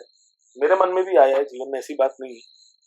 एक दो बार ऐसी कुछ घटनाएं हैं, अभाव की वजह से, जिम्मेदारियों की वजह से, या जब जीवन में ऐसा मेरे एक मोड़ आया जब मेरे बहुत करीब के लोग, जिनसे मैं ये अपेक्षा रखता था, या आमतौर पे जो हमारे बहुत क्लोज सर्कल में हमारे बहुत करीब लोग होते हैं, जिनसे आप अपने दिल की बात बताते हो, जिनको आपके बाहरी और भीतरी स्वभाव के बारे में, जो भी आपका मूल स्वभाव है आपके बारे में वो जानते हैं, उनसे आप कहीं ना कहीं एक्सपेक्ट करते हैं कि वो आपको समझेंगे, और कहीं ना कहीं मनुष्य ये भी एक्सपेक्ट करता है कि जो करीबी लोग हैं ये मेरा समर्थन करेंगे, मेरे को सपोर्ट करेंगे, मुझे हेल्प करेंगे। और ऐसे लोग अगर आपको धोखा दें, ऐसे लोग आपको गलत समझें, आपको लाने दें, आपके ऊपर कोई लांछन लगाने लगे, या आप किसी के लिए अच्छा सोच के कोई काम करें, किसी के उत्थान के लिए कोई काम करें, और वो आपके बिल्कुल जो स्वभाव, जो आपका एक इंटेंशन था, जो आपका एक भाव था, उसके विपरीत सोचने लगे, और बहुत बिल्कुल परिवार का बिल्कुल ही करीब का आदमी है, तो मनुष्य को ऐसा लगता है कि जिसके लिए मैं अपना जीवन जी रहा हूँ, जिन लोगों के लिए मैं ये सब कर रहा हूँ, कठिनाइयां झेल रहा हूँ, दबाव में हूँ, कोई डिमांड नहीं है मेरी, कोई कंप्लेन नहीं मेरी, उसके बावजूद मुंह बंद करके, मन शांत रख के मैं अपना बस कैसे ना कैसे समय काट रहा हूँ, और उसमें भी अगर आपसे कोई आपके अंदर बुराई देखने लगे, आपको क्वेश्चन लगाने, आपके ऊपर क्वेश्चन मार्क लगाते, या आपको क्रिटिसाइज करने लगे, और इतना करीबी आदमी जिसको आप एक्सपेक्ट नहीं करते हो, तो मन में कई बार ऐसा लगता है कि शायद अब इस जीवन में बचा ही क्या है, खत्म कर दो, सारे बंधन से मुक्ति हो जाएगी। तो एक दो बार विचार आया ऐसा। ये विचार तो नहीं आया कि मैं करूं, लेकिन मेरे मन में ये विचार जरूर है कि इस पे जरा चिंतन तो किया जाए, सोचने लायक तो ये टॉपिक मुझे लगा, क्योंकि जो समाज में कई लोग ऐसे हम जानते हैं कि आत्महत्या की घटनाएं होती रहती हैं, और जिस सच से आप सामना करते हैं, जब आपके आसपास ये सब होता है तो आपके मन में कहीं ना कहीं एक मानसिक द्वंद तो चलता ही है। इसमें मेरी सहायता महाराज ने करी है। मेरे जीवन में मैंने, जैसा आप जानते हैं कि तंत्र साधना के क्षेत्र में मेरे बहुत से पारलौकिक जगत के अनुभव हुए। पोजेशन से रिलेटेड मैंने काफी केसेस अपने जीवन में देखे हैं। और जिस समय की मैं आपको बात बता रहा हूँ, जब मेरे मन में भाव आता था, बहुत पहले की बात है, जो काफी पुरानी बात है, तो उसी समय मैं पैरेलली एक ऐसे केस को भी हैंडल कर रहा था जहां पे एक व्यक्ति पजेस था किसी स्पिरिट से, या किसी प्रेत आत्मा के बंधन में थे वो, और मैं कहीं ना कहीं उसके संपर्क में था, उसको स्टडी कर रहा था, उस पर रिसर्च कर रहा था, और मैंने पाया कि ऐसे जितने भी लोग हैं जो आत्महत्या कर लेते हैं, अकाल मृत्यु होती है, जब वो अपने देह का त्याग करके इस देह को छोड़ के जाते हैं तो उनकी क्या गत होती है, किस लेवल का फ्रस्ट्रेशन, किस लेवल की अतृप्ति, बेचैनी, दुख, पीड़ा, दर्द वो अनुभव करते हैं, ऐसी जकड़न। क्योंकि आपका शरीर जिसको आप खत्म करने का सोच रहे हैं, जिसको आप हत्या करने का सोच रहे हैं, वो एकमात्र आपकी इच्छाओं की पूर्ति करने का साधन है, आपके मन को शांत करने का साधन है, आपके ज्ञान की, आपकी जिज्ञासा को शांत करने का साधन है। अगर ये शरीर नहीं रहेगा तो कहां से भोग प्राप्त करेंगे, समझेंगे कैसे, देखेंगे कैसे, सुनेंगे कैसे, खाएंगे कैसे? जो प्रश्न दबे रह गए, जो उलझने रह गए, इसको ठीक कैसे करेंगे, उसे सुलझाएंगे कैसे? तो मैं मान सकता हूं कि आपके जीवन में, ये मैं उन सभी लोगों के लिए कह रहा हूं जो कहीं ना कहीं अगर इस प्रकार का कोई भी नकारात्मक अगर विचार आपके दिमाग में, कि हो सकता है आप अपने जीवन में बहुत ही विषम परिस्थितियों में बहुत परेशान हो सकते हो, आपको कहीं से भी जीवन में कोई इंटरेस्ट नहीं आ रहा हो, कोई मजा नहीं आ रहा हो, बिल्कुल खराब जीवन चल रहा हो, लेकिन मैं दावे से आपको कह सकता हूँ कि जो भी आपकी पीड़ा है वो उस पीड़ा से बढ़कर नहीं है जब आप आत्महत्या का रास्ता चुनते हैं, और उसका जो आपकी आत्मा को अनंत काल तक जो त्रास झेलनी पड़ती है, जो पीड़ा झेलनी पड़ती है, जो व्यवहार इन शक्तियों के साथ, आत्माओं के साथ किया जाता है तांत्रिकों द्वारा, जो गलत क्रियाएं लोग करते हैं, जो लोग जादू टोना, किसी के साथ गलत मारन मोहन, किसी को नुकसान पहुंचाना, किसी का खराब कर देना, किसी का घर बांध देना, किसी की कोख बांध देना, किसी को त्रास देना, किसी का एक्सीडेंट करा देना, जो लोग ये सब काम करते हैं वो इन्हीं सब शक्तियों को बंधन में डाल के, उनसे वचन लेके, उनको अपने वचन के आबद्ध करके उनसे कार्य कराते हैं, और ना चाहते हुए भी वो सब काम करना पड़ता है जो आप कभी जीवन में सशरीर नहीं कर सकते थे। और वो सब करने के बाद भी, यानी जो आप नहीं चाहते करना, वो सब करने के बावजूद भी आपके पास कोई तृप्ति का साधन नहीं है, कोई शरीर का साधन नहीं, कोई भोग लेने का साधन नहीं। तो क्योंकि मेरे ऐसे अनुभव रहे साथ में, तो मुझे महाराज की कृपा से बड़ी सहजता से इस विचार को छोड़ने का भी अवसर महाराज ने दिया। आते थे विचार, लेकिन जो ये अनुभव थे, जो महाराज साथ में सिखा रहे थे, उसकी वजह से मैं इन सब से बचा हूं और आगे भी बचूंगा, और मेरा ये प्रण है, मुझे लगता है। अभी भी मेरे पास बहुत से लोग मैसेज करते हैं व्हाट्सएप के थ्रू या कमेंट्स आते हैं। मैंने कुछ वीडियोस भी शेयर किए हैं इस टॉपिक पे, और अगर मुझे कोई व्यक्ति, मुझे कहीं से भी पता चले कि कोई व्यक्ति अगर इस बारे में सोच रहा है, जबकि मैं कोई सर्टिफाइड क्वालिफाइड कोई काउंसलर नहीं हूँ, कोई साइकोलॉजिस्ट नहीं हूँ, लेकिन एक मानवता के नाते, एक इंसान होने के नाते, मैं अपनी बुद्धि के आधार पे, जो भी मुझे पता है, अपनी जो भी मेरी क्षमता है, उसके आधार पर मैं जितनी किसी की मदद कर सकता हूँ, बात करके या किसी प्रकार से, किसी और आर्थिक रूप से किसी भी मदद करके, अगर मैं किसी को आत्महत्या के विचार से अगर दूर ले जा सकता हूँ तो मैं उसका बल भर प्रयास करता हूँ। मैं किसी भी व्यक्ति को इग्नोर कर सकता हूँ, लेकिन मेरा प्रयास रहता है कि मैं उस व्यक्ति को इग्नोर ना करूँ जो इस विषय में उलझ गया, जो ऐसी मानसिकता रख रहा है। और मुझे लगता है कि ये बहुत बड़ी बेवकूफ़ी होगी अगर कोई व्यक्ति अपने साथ ऐसा व्यवहार करे। माहौल तो काफी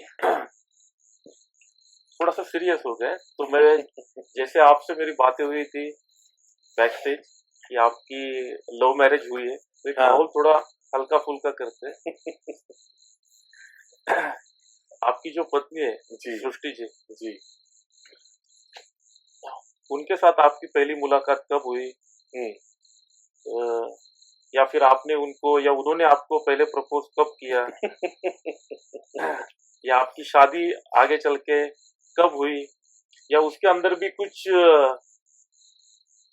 मुश्किलें आई कि उनके घर वाले या आपके घर वाले अगर राजी थे नहीं थे, थोड़ा उसके बारे में बताइए। ठीक है। मेरी जो वाइफ है, उनको मैं पिछले 13 सालों से जानता हूँ। हम लोग स्कूल में पहली बार मिले। वो मेरी जूनियर थी, 1 साल मेरे से जूनियर थी स्कूल में। जब मैं 11वीं में था, 11th में, तब वो 10th में थी। उस टाइम पे मैं वेट लिफ्टिंग करता था। जिम जाना, अखाड़े जाना, ग्वारी घाट में जाना, शमशान में बैठना, साधना करना, ये सब मेरी दिनचर्या थी। और तब तक मैं ये मान चुका था कि मेरे अपने जीवन में इतनी बाधाएं हैं, इतनी उलझने हैं कि मैं इनको सुलझाते सुलझाते लगभग बुढ़ापे तक पहुंच जाऊंगा। और मेरी कभी भी ऐसी ना कोई रुचि थी और ना ही मेरे को ऐसा लगता था कि संभव भी होगा मेरे लिए कि मैं किसी फीमेल के साथ, किसी भी लड़की के साथ, किसी स्त्री के साथ सहज भाव से जीवन जी सकता हूँ। तब तक मेरी ये विचारधारा थी।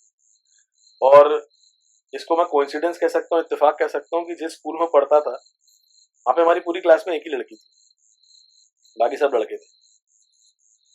तो कोई इतना ज्यादा इंटरेक्शन भी फीमेल्स के साथ मेरा नहीं था। और आप जब जिम, अखाड़े और जो मैं आपको कंडीशन बता रहा हूँ, उस कंडीशन में उतना ज्यादा व्यक्ति नहीं भी सोचता। तो मेरा ऐसा कोई विचार नहीं था। पर मैं पर्सनली इस बात को मानता हूँ कि मेरे जीवन में जो कुछ भी हुआ, ये महाराज ने, दत्त प्रभु ने, मेरे आराध्य ने मेरा प्रारब्ध लिखा है। और उनकी रजा में ही मैं राजी हूँ। और जो उन्होंने करके दिया है वो मेरे लिए अच्छा है। उन्हीं ने मुझे मेरी वाइफ से मिलाया। शुरुआत में जब हम मिले तो जैसे दो स्कूल के स्टूडेंट्स, सीनियर जूनियर का बात होती है, बातचीत होती है, वैसे ही बातचीत होती थी। क्योंकि मेरा उसका सब्जेक्ट भी सेम था। मैंने भी बायो, मतलब मैं भी बायो स्टूडेंट था, वो भी बायो स्टूडेंट। तो स्कूल में उस विषय पे चर्चा होना, या मैं अपने प्रोजेक्ट्स वगैरह उनसे बनवाता था। क्योंकि वो आर्टिस्ट बहुत अच्छी है, तो जो डायग्राम वगैरह बायो में बड़े डिफिकल्ट होते हैं बायोलॉजी के, तो वो सब बना के मुझे हेल्प करती। अच्छा। और इसके रिटर्न में जो स्लाइड्स होती थी, जो इंटरसेक्ट करके हम लोग स्लाइड्स वगैरह प्रिपेयर करते थे प्रैक्टिकल में, तो उसमें मैं उनकी हेल्प कर देता था। तो वहां से एक अक्वेंटेंस शुरू हुआ, एक जुड़ाव, एक जानकारी, एक दूसरे को जानना शुरू किया। और मुझे पहली बार ऐसा लगा कि शायद ऐसी भी कोई लड़की है, या लड़कियां शायद ऐसी भी होती हैं जो मेरी सारी बातों, क्योंकि जब हम थोड़े से एक कैजुअल फ्रेंडशिप में थे, तो मेरा हमेशा स्वभाव रहा है कि मैं दिल से साफ बात करता हूँ। मैं चाहे किसी व्यक्ति से पहली बार बात करूं या किसी व्यक्ति से 100वीं बार बात करूं, मैं नकलीपन और बनावटी बातें करने में कम, मतलब मेरा भरोसा, मेरा ऐसा मान्यता है कि जो है दिल में साफ वो बात करूं। तो मैंने जो भी मेरी परिस्थितियां थी उस समय, जो भी मैं प्रॉब्लम्स में गो थ्रू कर रहा था, मैंने सब उनको बताया साफ। पर उस व्यक्ति पे इस सब बातों का कोई प्रभाव नहीं था। क्योंकि स्कूल लाइफ में बच्चे जब छोटे होते तो ऐसा रहता है कि गर्लफ्रेंड बॉयफ्रेंड अगर हैं तो उनको रेस्टोरेंट जाना है, डेट पे जाना है, गिफ्ट्स देने हैं, खर्चा वर्चा काफी होता है और बड़ा डिफिकल्ट है। और मेरे पास पैसे तो थे ही नहीं। मतलब पैसा एक ऐसी चीज था सबसे आखिर में मेरे जीवन में था। तो मुझे ये सब असंभव लगता था। लेकिन जिस प्रकार उन्होंने मेरे जीवन को, मेरी परेशानियों को स्वीकार किया, और उन परेशानियों के साथ जैसा भी मेरा जो स्वभाव भी था उसके साथ जितनी सहजता के साथ उन्होंने उस दोस्ती को आगे बढ़ाया, तो वो मेरे लिए बहुत बड़ा वरदान का काम किया। क्योंकि वहां से मुझे एक नई दोस्त मिली सबसे पहले मेरे जीवन में। और उसके बाद जब मुझे ऐसा लगा कि शायद थोड़ा बहुत इंक्लिनेशन उनका मेरी तरफ है, और शायद वो ऐसा सोचती है कि हम लोग का रिलेशनशिप और आगे बढ़ सकता है, कैजुअल रिलेशनशिप से हम शायद एक कमिटमेंट की तरफ मतलब जा रहे हैं, तो मैंने खुद ही स्वतः उनको इस बात को क्लैरिफाई किया कि आपके बैकग्राउंड में और मेरे बैकग्राउंड में काफी डिफरेंस है, आपकी फैमिली में और मेरी फैमिली में काफी डिफरेंस है, फाइनेंशियल डिफरेंस है, सोसाइटी का डिफरेंस है, और भी कई चीजों का डिफरेंस है। जो हालांकि मैं जातवात में मानता नहीं हूँ और ये सब फालतू चीजें जिसमें कोई मतलब नहीं है, लेकिन फिर भी क्योंकि हम परिवार में रहते हैं तो कहीं ना कहीं वो भी एक बंधन होता था। मतलब आज तो बिल्कुल मेरे को खुशी होती है कि समाज में सब बंधन खत्म हो रहे हैं, लेकिन आज से अगर अब 12-13 साल पहले की बात कहूँ, जब हाँ, उस मैं वक्त सोच का रहा थोड़ा था प्रेशर रहता तो था। थोड़ा सा रहता था कि परिवार इंटरकास्ट में मैरिज।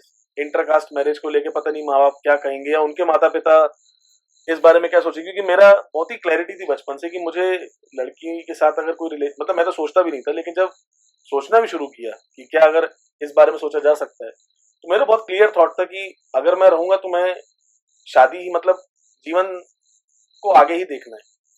मेरा कभी भी वो पर्सपेक्टिव नहीं था कि कैजुअल डेटिंग करेंगे या घूमने फिरने जाएंगे और फिर आगे देखेंगे क्या होता है, क्योंकि उतनी तो नॉलेज ही नहीं थी। मुझे लगता था कि अगर गर्लफ्रेंड होती तो वही शादी करेंगे और शादी होकर वो वाइफ बनेगी और उसी के साथ आगे जीवन है।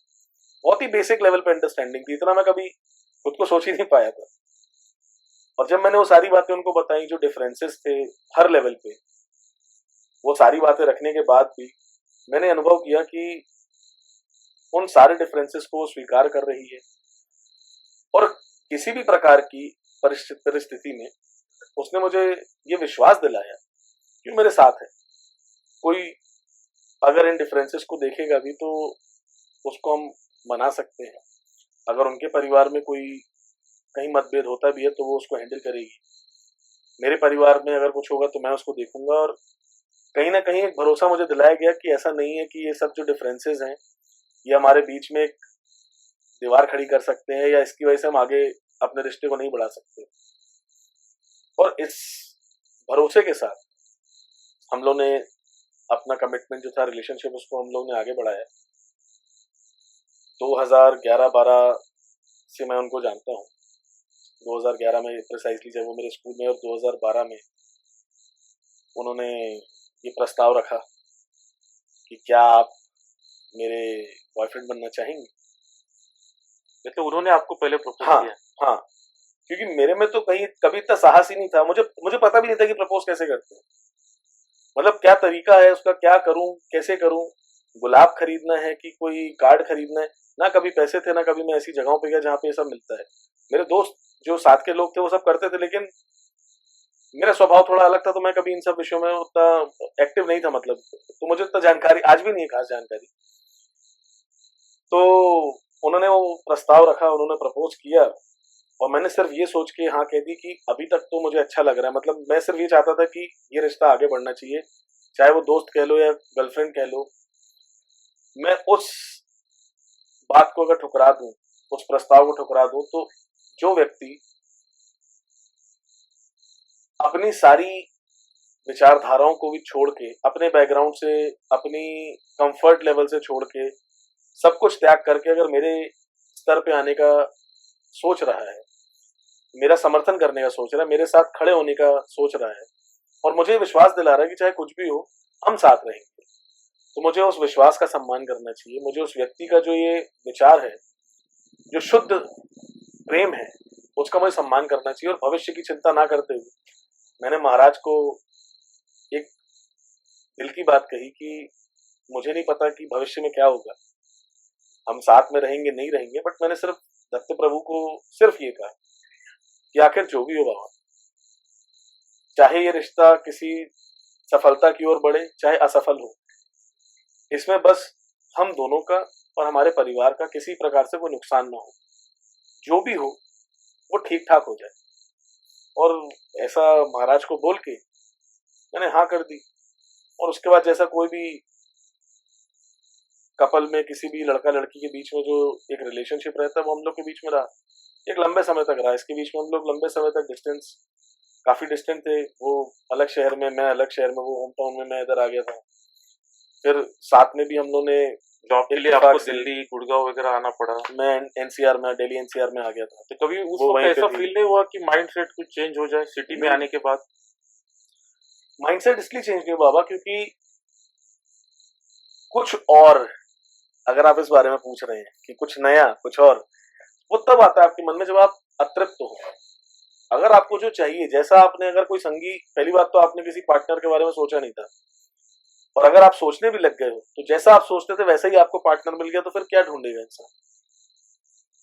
क्योंकि मैं आज भी इस बात को कहता हूँ, मतलब आज पहली बार शायद मैं इस बारे में अपने चैनल पे या सोशल मीडिया पब्लिकली कह रहा हूँ, लेकिन मैं ये मानता हूँ कि जो मेरी योग्यता है उससे बहुत ऊपर की योग्यता, मतलब मुझे शायद अगर ईश्वर का आशीर्वाद है, अगर मेरी जो वाइफ है अगर वो ईश्वर की अनुकंपा से मुझे मिली, तो मेरे पात्रता से बहुत ऊपर की एक प्रसाद है, एक आशीर्वाद है ईश्वर का। तो फिर मेरे लिए कभी वो ऑप्शन मतलब मेरे दिमाग में आया भी नहीं कि मैं कुछ और सोचूं या कुछ और तामझाम में अपन उलझे। जो महाराज का प्रसाद है वो ठीक है, उन्होंने अगर दिया तो बहुत सोच के दिया होगा। और इसीलिए आज भी लगभग 11.5-12 साल का जब हमारा रिलेशन हुआ तो उसके बाद हमने शादी करी, और अभी शादी को भी मेरे 1.5 साल लगभग होने को आ रहा है। और हरी कृपा से सब अच्छा अनुभव है। जैसा जीवन होता है किसी भी गृहस्थ व्यक्ति का वैसा ही जीवन है, सामान्य जीवन है। उसमें कुछ अच्छी यादें हैं, कुछ थोड़ी खट्टी मीठी यादें हैं, कुछ मतलब जैसा जीवन होता है वैसे एक सामान्य जीवन है, जैसा किसी परिवार में होता है, और काफी अच्छा है। उनके बारे में कोई दो बातें जो आपको लगती है कि आपको उनसे सीखनी चाहिए? दो बातें अगर तो बातें बहुत सारी मुझे सीखनी चाहिए वैसे, बट दो बातें अगर मैं कहूँ तो वो ये है कि ऐसा मुझे बहुत बार लगा है कि जिस प्रकार वो मेरे लिए कुछ भी त्यागने को हमेशा रेडी है, शायद मैं उसमें थोड़ा अपने आप को कम पाता हूँ। ऐसा नहीं है कि मैं उसके लिए मतलब अपनी वाइफ के लिए कोई भी सोचेगा कि ठीक है वो आपकी धर्म पत्नी है, आपकी जीवन संगिनी है, आपका अर्धांग है एक प्रकार से, और आप सब कुछ करना चाहोगे, लेकिन जो इंटेंसिटी के साथ या जो ऊर्जा के साथ, जितनी फास्ट उनका कभी कोई आंसर अगर आएगा कि अगर मेरे लिए कोई बात है कहीं, अगर मेरे लिए उनको कुछ करना पड़े, तो जितनी फास्ट और जितनी इंटेंसिटी और जितनी शिद्दत के साथ वो काम करेंगे उतनी शिद्दत से मैं नहीं कर पाता। और मुझे लगता है मुझे सीखना चाहिए कि अगर कभी उसको भी मेरी जरूरत है तो मैं बिल्कुल उसी इंटेंसिटी और जैसे वो मेरे लिए करते हैं उसको मैं रेसिप्रोकेट कर सकूं। दूसरी चीज, वो बहुत अच्छी आर्टिस्ट है, बहुत अच्छी स्केच पेंटिंग, बहुत अच्छी ड्राइंग, और मैं उसमें बिल्कुल अपने आप को मतलब कमजोर पाता हूँ, तो मुझे वो भी सीखना चाहिए क्योंकि ये मेरा विषय बड़ा रुचि का विषय है। तो ये दो चीजें जो मैं जरूर सीखना चाहूंगा। और कोई एक चीज जो आप उनको बताना चाहेंगे कि ये आपने नहीं करनी चाहिए या आपको पसंद नहीं है?